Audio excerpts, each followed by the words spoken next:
Hey guys, today I'm going to be talking about cultural responsive teaching and talking about two different strategies that I could use in my high school special education classroom. I'm currently a high school teacher at Greenville High School and I teach special ed.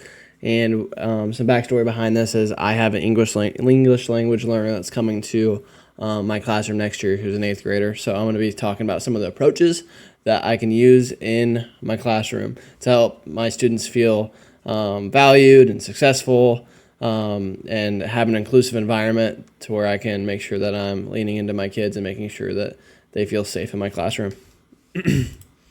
So what is CRT? So culturally responsive teaching is something that's more than just celebrating diversity. It's about using students' cultural strengths and their assets in the classroom. CRT will be something that can help my students in a special education setting where there are like extra barriers.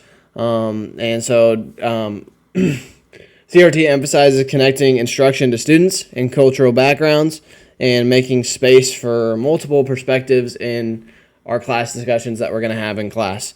So there's going to be a lot of different things that I go through, and I kind of have a little point in the bottom right about just finding ways to make my students feel valued and included in my classroom, no matter their cultural background.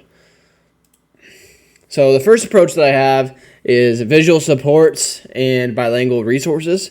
So, for example, having culturally relevant texts is something that can really help my students. And one way that my ELL students in my special education settings is this is going to be something that's going to help them a lot, especially the visual supports, because there's always a learning disability with students in my classroom.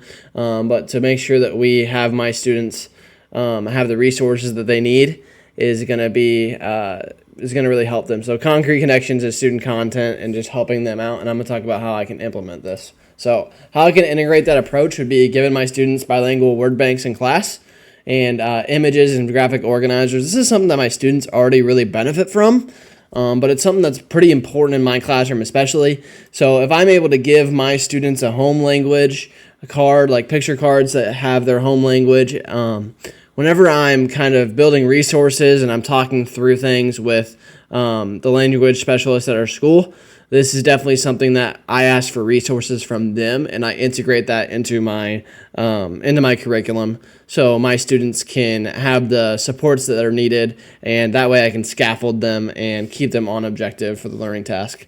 Second approach that I built out was partner learning and for peer support. So this could be something that could help my students structure their group work and classroom activities. And it would give them things like sentence starters in their home language with home language supports. So a lot of my students in my class get sentence starters because they struggle with their learning disability to create their own thoughts. So one way that I can kind of help my ELL students would be by giving them those sentence starters, yes, in English, so they can communicate that to their classmates, but having that sentence starter also with a sub-home language underneath could really help them understand what they're talking about and what they're getting at. And so especially just to add an extra barrier of support for those students. And I would, again, be working with our language specialists in our classroom to make sure that our objectives are aligning with their objectives in class and we're meeting the learning objectives per that IEP. One way I would integrate this would be having my students work with different supportive peers in small groups. So I do have plenty of students in my classroom that are awesome, amazing kids. And so we would pair those students up with students that would definitely support them to the learning goal so they can bounce ideas and talk through the assignment together. I might have to help the student maybe communicate what he's trying to say, but we would definitely use all of the supports we could to integrate like a reading comprehension lesson. Students would be able to read their short bilingual texts, and they would be able to highlight key vocabulary words in English and in their home language, things like that, to kind of help my ELL student to kind of have the support he needs to complete the learning goal in class. So application to my life skills classroom, this is really where I really wanted to talk about how I would maybe bring some of these things into my classroom right now and how I'll kind of integrate some of these things next year for my ELL student coming up from 8th grade.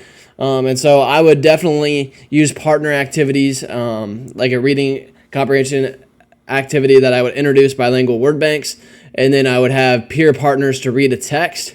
I could have that student then use a graphic organizer, because visual supports, anytime I'm able to give the student a way to help organize their thoughts, whether it's in my language or in English or in their home language. Sorry, that was poor choice of words there. But lastly, I would have my students kind of have a peer discussion with sentence starters that are also reinforcing the student's home language. So kind of like we talked before, but using some of these different approaches could be a way that I could integrate kind of some of the things they're going to be learning with in my classroom to a student who's not, their native language isn't English. And so these approaches, I mean, they matter, okay? So both culturally relevant text and collaborative learning is going to help my students and help my classroom be more inclusive, where English language learners can thrive. That's something that I'm really excited to kind of dig into and learn more about next year whenever I have this student in my classroom. But these are some of the things that I can definitely use to kind of build up my classroom and make it to where it would be appropriate for an English language learner.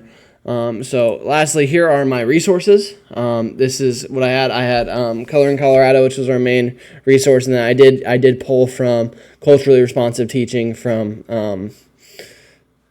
Theory, Research, and Practice, 3rd edition. But thank you so much for listening to how I would apply cultural learning to my classroom. Thank you.